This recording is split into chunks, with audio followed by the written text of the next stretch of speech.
همه مسلمان ها از همه تاجیک ها بخشش میپرسم از کلی کامنتر نویسو بد نویسته نیک بد نویسته کسی تخفا کردن بخشش میپرسم. خواهرها از ما سوال کردند که همین یک ماه مبارک امکان دارد که ما بعضی تبلیغه ها هست که السلام علیکم و رحمت الله تعالی و برکاته. دوستان عزیز، خداوند نگهبان هر یک کدام شما باشه. الله از شما راضی باشه. ما نیز از شما راضی هستیم. خواهش میکنم یگان ویدیو رو با اخیر با دقت تماشا نکرده بودید، لایک نزده بودید، خواهش میکنم همه هنرتون در این ویدیو صرف کنید، نه که اما تا آخر گوش کنید. من از همه مسلمان ها از همه تاجیک ها بخشش میپرسم از کلی کامنتر نویسو بد نویسته نیک بد نویسته کسی تخفا کردن بخشش میپرسم. بخشش پرسیدن این پسندی انسان خود نیست، جوانمردی میطلبه. جوانمردی میطلبه. از تمام بلاگرها، از تمام دوست دشمن، از رفیق، از خش توار، از همسینفو، از همکورسو، از همه بخشش و کدام خاطر بخشش پرسیده شد. من میگم بچه دینش نه، دینه نیستم. من مسلمان هستم. پیش از ماه شریف رمضان فقط به خاطر الله از هر یک کلمه شما بخش میپرسم. پروردگار میگه ببخشید چون من بخشنده هستم، بخشنده ها را دوست میدارم. بیایید هم دیگر بخشیم در این ماه شریف مبارک، در این ماه شریف رمضان. باز میگم کدام چیزله هست دوستان عزیز، ماه شریف رمضان.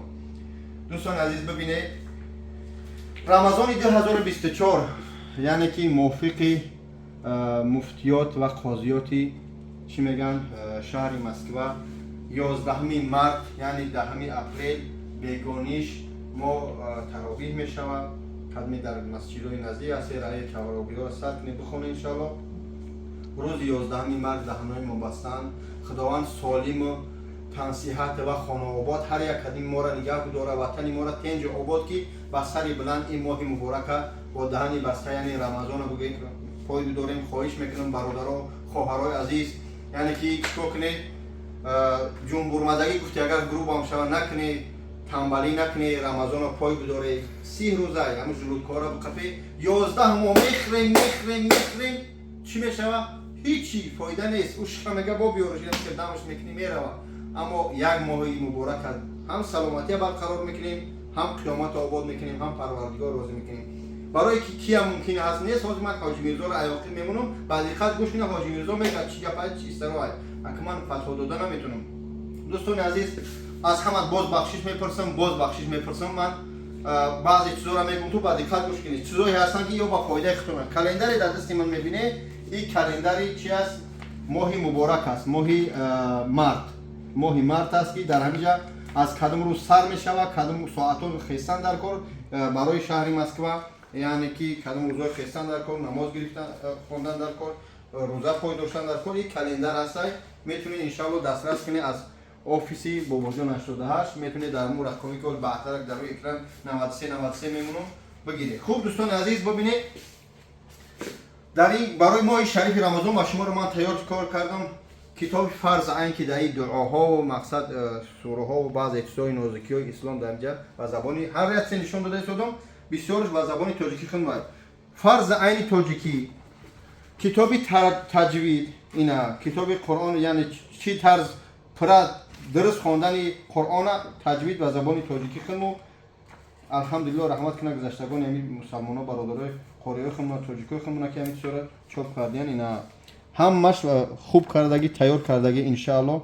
تجوید خوب تجوید قرآن فرض عین شخصانی که قرآن خواندن نمیتونید خواهش میکنم قرآن بخونید. این قاعده بغدادی دوستان کدمید که پول داره خیلی میوه میخره اگان جایی که از من کدمید شرایط نداره بیا ان شاء الله ما خدمت شفاعت میکنیم. به خاطر ماه شریف رمضان میتونید قاعده بغدادی برای قرآن یاد گرفتن ان شاء الله قاعده بغدادی خوب داریم. بعد این طهارت و نماز میآموزم یعنی که کتابی نمازها داره میتونی از یارم دسترس کنی. فقط با نگی رکلام کرد من چیزی هسته برای خاطر ماه شریف رمضان بعضی تا بیپل میتیم این اکادمی که با حجامه بیا بیپل قرآن میتیم از با یبریم یعنی که کتابی طهارت و نماز چخیل نماز خواندن در کار چخیل طهارت کلمه ندونی یعنی که ندونستن عیب نیست یعنی که درستش پرسیدن عیب نیست ندونستن عیب است. با اون خاطر بیاید دوستان نمیدونی اگون دوستان تو نماز سر کنید. بعد هفته که خدمت است یعنی که سوره ها با طرز کریلیکی مقصد ترجمه کردگی یا که ورسی پیروود کردگی انشالله دو پاره قرآن هم در همین هفته که رازگانی تاجیکی خدمانی که پیش میخونده میدونیم. بعد قرآن هسته که قرآنی که اثر الحمدلله تجوید همه طرفه شروع کردگی ای قرآن ها رو هم داریم، هم فروشی داریم، هم تحفه داریم. تحفه شخصانی داده میشه که دوستان عزیز ما حجامه زنانه رو میکنیم، مردانه رو میتونید همین ادرس ها بیارید. چیکار کنید دوستان؟ قرآن کلمه که حجامه میاد در حالتی که فیتاباش کرده کنه فیتاباش میکنه حجامه میکنه انشالله یک قرآن توفاش میکنم. فقط به خاطر ماه شریف رمضان التماس دوستان دیر نکنه بیایید که شمارهشون کمه مادرها باشن. بعد مختصر صحیح بخاری هست دوستان عزیز به زبان تاجیکی از این قرآن ها رو هم این کتابا رو هم داریم، میتونه این صحیح بخاری بیا از ما خونده چی میگم دسترس می.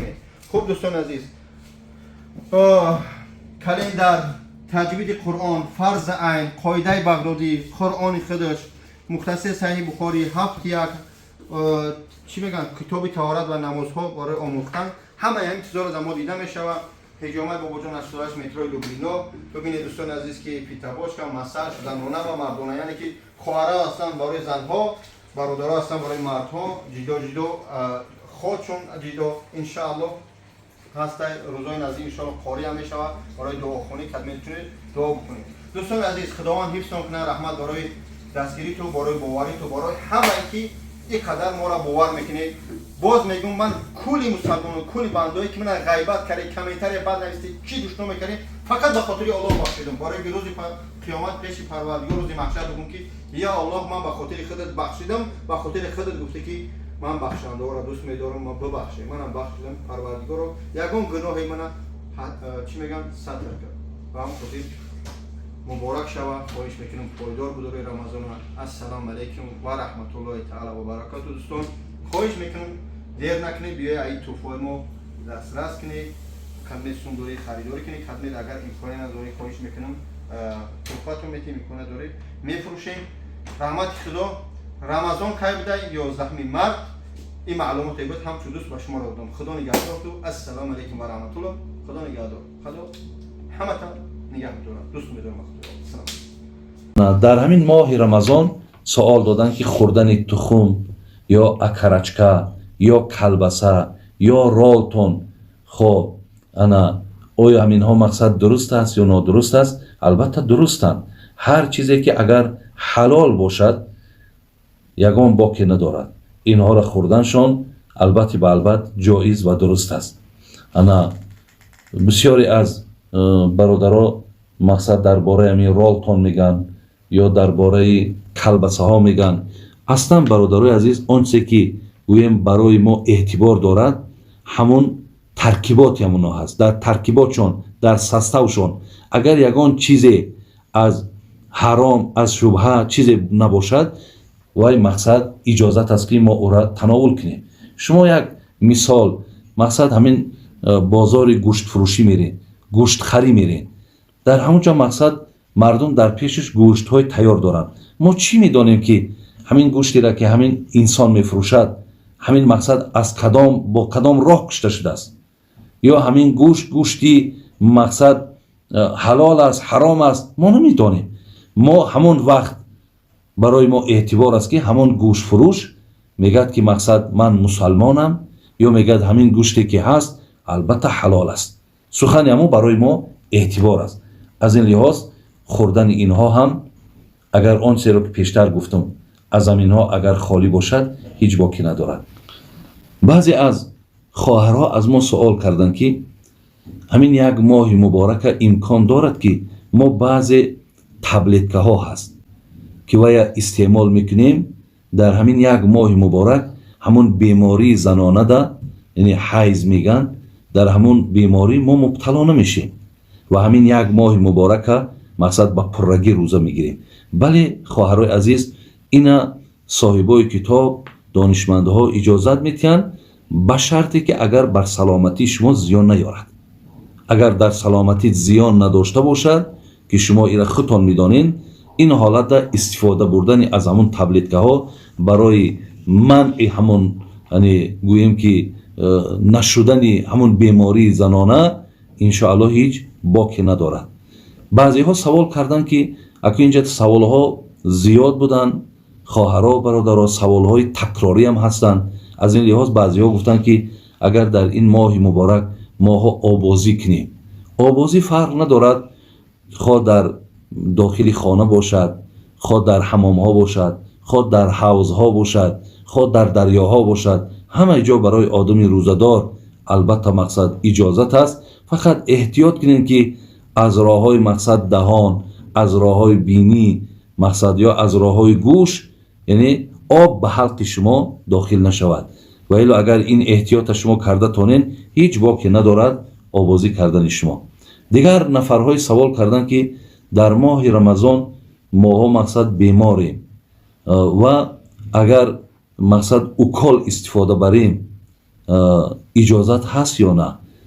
اصلا برادران عزیز و خواهرای مهربان، هر کسی بیماری دارد که به سبب روزه گرفتن اگر بیماریش اوج بگیرد، شریعت اسلام اجازت دادن که این آدم حقی روزه را خوردن دارد.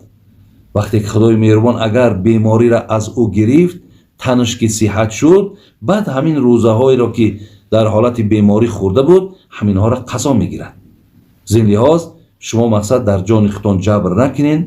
بسیار از نوعهای بیماری هایی که چی بیماری های قندن، چی بیماری های مقصد میدن، چی بیماری های روده هستند که اینها مقصد گرفتن برای اینها بسیار مشکلات ایجاد میکند. زین لحاظ برای شما شریعت این حقوق و این اجازت داده است. فقط شماها مقصد این را رعایت کنید. ولی بعضی بیماری های هست که مقصد نه چندان در او مشکلات ایجاد میکنه، اینها اگر بگیرن اجازت است. و استفاده اوکال خواهر و برادر عزیز اجازت است.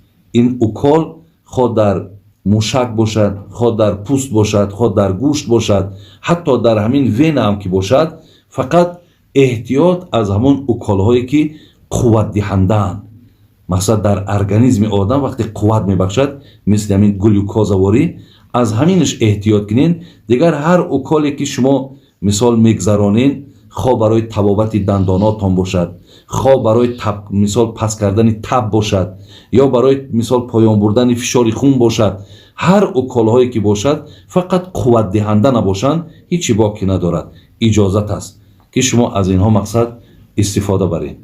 خب نفری گفتن که اگر من سهوا روزه را میخورم، از یادش میبراید و خواه میخورد، خواه مینوشد، خواه حتی بازنش هم خوابگی میکند، بعدا میفهمد که وای روزه دار است. این حالت در روزه شما باقی است. شما دوام روزه هم روزه بدارید، یعنی روزه شما از این حالت شکستگی نیست، زیرا که اینها قصدا نشدن، همه اینها سهوا یا به فراموشی شدگی‌اند. یا در حالتی که برادرها سوال کردن که مقصد ما سحر خورک میکنیم و بعد سحر خورک خواب میکنیم، همین حالت یا در بین روز ما احتلامی میشیم که مردم ما میگن انا شیطان مقصد فندش کرد گفتگی، با این اصطلاح بیشتر مردم استفاده میکنن. وقتی خواستین این حالت هم که باشد، برادرها و خواهرای عزیز، روزه شما باقی هست، شما رفته غسل جنابت تو نکنین، این بر روزه شما یگان زیانی ندارد. در ماه رمضان سوال کردن که اگر حجامت کنیم، حجامت به همه علاقه معروف و مشهور است. خب و همچنان خونسپاری هست که امروز در مثال جمهوری ما هم یا در کجایی که شما قرار داشته باشین، برادرها مثال 300 گرم و 400 گرم خون میسپارند تا که اون خون با برای یگان برادرای دیگر یا خواهرای دیگر یک یارده می شود. حجامت و خونسپاری بر روزه شما زیان ندارد. در رمضان پیامبر نازنین منم حجامه میکردن، برای من یگان باکی ندارد. دیگر سوال کردن، گفتن که اگر ما در حالت روزدار بودیم و یکی به بیماری زنانه مبتلا شدیم، مقصد نصف روز روزدار بود، یکی از نصف روز او طرف مثال به همو بیماری زنانش مبتلا شد، آیا همین میتوند که روزه را دوام دهد؟ نه، اینها نمیتونند. وقتی در حالت حیض یا در حالت نفاس اگر کسی روزه هم که گیرد، روزش حساب نمیخورد. شما که صحت شدین، نمازها تا نزد الله مهربان بخشیده شده است. اگر 3 روز، کمترین بیماری زنانه 3 روز است، اکثرش 10 روز است. از 10 روز زیاد اگر یکی خون آمد او را در شریعت استحاضه میگن. دیگر در او حالت او عذری هست یا بیماری هست که در داخل شما است، شما در او صورت روزه داشته میتونید. ولی در این دوامی از 3 تا 10 روزه شما روزه نگیرین که هم گناهگار میشین هم روزه هاتون حساب نمیخورد. ولی بعد صحت شدن شما این روزه ها را در غیر ماه رمضان قضا میدارین، ولی نمازهاتون از گردنتون ساقط است. سوال دیگری که آمدن گفتن در چشم دارو چکاندن. در چشم دارو چکاندن برادرها و خواهرای عزیز روزه را نمیشکند. ایرا مقصد هم مانندی سرمه گفتن. اگر هر کسی که در این ماه مبارک سرمه میکند، ولی سرمه اصلا سنت پیامبرمان است، پیامبرمان هم در چشماش سرمه میکردن و خواهرای ما برادرای ما وقتی که سرمه میکنن، یعنی اون سرمه را که زنها در چشماشون میمونن که از ظاهر از بیرون هم نمایان است، این طریق برای مردها نیست. سرمه که مردها میکنن از داخلی مقصد اون پلکای چشم سرمه میکنن، اون برای همون حتی پلک چشم هم و مقصد دوایی هم هست. از این لحاظ یعنی انا هر کسی که دارو میچکاند میگه مثل همون است. حتی اگر همون سرمایی که ما در درون چشم میمالیمش حتی دهن مون اگر رنگش به دهن مونم که بیاید وای روزه ما را نمیشکنن. ان همین چشمم به مثال همین است. گوشم برادرای از نظر علم آناتومیا امروز اثبات شدگی است که اگر همین پرده گوش کفیدگی نباشد همون دارویی که در گوش میچکانند وای هم روزه را نمیشکنند. لیکن پرده اگر شکافته باشد شکاف شدگی باشد همونجا دارو به حلق رفتن امکان دارد. لیکن همین جمع دیدن در کار اگر به شرطی که همون دارو مقداری باشد که دیگر به معده را نرود همونش هم برادرای عزیز روزه را نمیشکند. آیا گفتن بسیاری در همین رمضان مردم دلشوراق میشود، قی میگیم، یعنی وقتی دلش میشورد میگرداند. اگر همینجا از پیش خود گردانید یعنی آنقدر پرتاف که دهنش پرشید یا از او دا بیشتر پرتافت از مثال خودش مجبور نکرده باشد روزش نمیشکند. لیکن خودش مجبور کرده و خوردگیش اگر پس بگرداند اینجا روزش میشکند. مقصد در یک روز روزه میگیرد. قضا مقصد بعد رمضان در یک روزش روزش الکی میشکند. خب اینجا سوال شده است که فرضیت روزه را یعنی کی بر مردم مسلمان همین روزه فرض گردید. فرضیت روزه از سال دوم هجرت بود. دوم سالی که پیامبرمون مدینه آمدن یعنی بعد 17 یا 18 ماه میگن انا این روزه بر جمعی مسلمان ها فرض شد. اولین روزه را که مسلمان ها گرفتن برادران عزیز و گرامی این با 26 ماه فوریه 624 میلادی که روز یکشنبه موافق میاد به همین راست آمدگی بود که انا پیامبرمون تا آخری عمرش 9 بار روزه گرفتن. یعنی همین بعد 9 بار روزه گرفتن حضرت دیگر عمرشون به 63 رسید و از دنیا گذشتن. همین 9 سال روزه داشتنش 5 سال همین 29 روزی گرفتگی است و 4 سال همین را 30 روزی گرفتگی است.